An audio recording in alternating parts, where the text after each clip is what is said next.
এই শহীদ জিয়াউর রহমান শিশু হসপিটালটি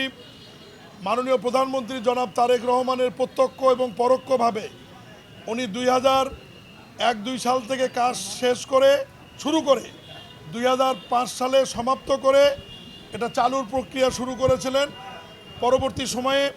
111-এর সরকার এবং স্বৈরাচার সরকার আসার পরে এটা আর ওইভাবে চালু করা সম্ভব হয়নি। এর অনেক পরে এসে জিয়াউর রহমান ফাউন্ডেশন উদ্যোগে অ্যাজমা সেন্টার হিসাবে সীমিত আকারে চালু হয়। আজ থেকে 4 বছর পূর্বে মাননীয় প্রধানমন্ত্রীর নির্দেশনায় এবং জেলা বিএনপি সভাপতি সাধারণ সম্পাদকের পরামর্শে আমরা সীমিত আকারে মা শিশু হার্টের পেশেন্ট এবং অ্যাজমা আমরা চালু করি এবং সেটা আমাদের ব্যক্তিগত উদ্যোগে আমাদের আর্থিক সহযোগিতায়। বর্তমানে জনগণের ভোটে বিএনপি রাষ্ট্রীয় ক্ষমতায় আসার পরে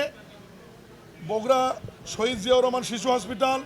বাগবাড়ি জিয়াউর রহমান গ্রাম হসপিটাল, বাগবাড়িতে Ziaur Rahman red crescent hospital সহ বগুড়ার সমস্ত হসপিটালগুলোকে সরকারের নজরে নিয়ে আসা হয়েছে এবং তারই ধারাবাহিকতায় মাননীয় প্রধানমন্ত্রীর নির্দেশক্রমে এই হসপিটালটি পরিচালনার জন্যে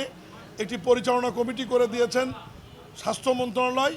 যেটির উপদেষ্টা হিসাবে দায়িত্বে আছেন প্রফেসর ডক্টর মওদুদ হোসেন আলমগীর পাবেল এবং মাননীয় সংসদ সদস্য রেজাউল করিম বাদশা। আমি সভাপতি, সদস্য হিসেবে আছেন সিটি কর্পোরেশনের মেয়র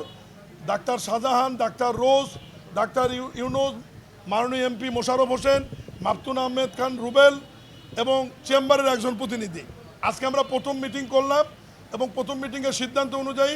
আমাদের হসপিটালকে মানুষের সেবার জন্যে আমরা এটা চালু করার সিদ্ধান্ত নিয়েছি এবং এখানে ব্যয় শুধু হবে আমাদের যেটা খরচ, সেই ব্যয়টুকু নিয়ে বাকি সম্পূর্ণ অংশ রুগীদের জন্য ফ্রি থাকবে